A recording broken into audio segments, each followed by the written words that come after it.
ప్రతిరోజు ఉపయోగపడే ఇంగ్లీష్ వాక్యాలు తెలుగులో. నువ్వు చెప్పిన సమాధానం సరైనది కాదు.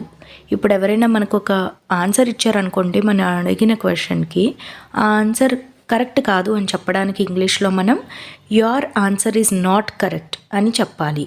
Your answer is not correct. నేను నీకు చెప్పలేదా.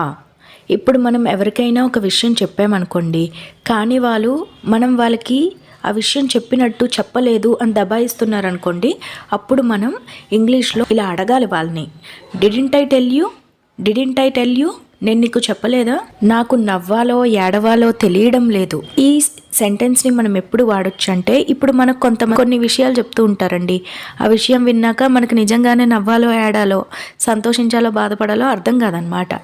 అలా చెప్పడానికి ఇంగ్లీష్లో మనం I don't know whether to laugh or cry, I don't know whether to laugh or cry అని చెప్పాలి. ఫ్యాన్ ఎవరు వేశారు. ఇప్పుడు మనం ఎవరినైనా ఫ్యాన్ ఎవరు వేశారు అని అడగాలి అంటే ఇంగ్లీష్లో who turned on the fan, who turned on the fan అని అడగాలి. లైట్ ఎవరు ఆపారు.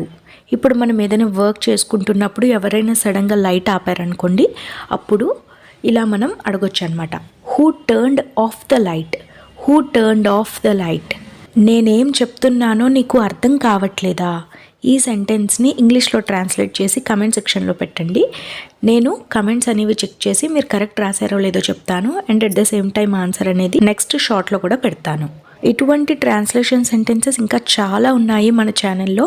ఖచ్చితంగా కిందన నేను లింక్ పెట్టిన వీడియోకి వెళ్ళి చూడండి.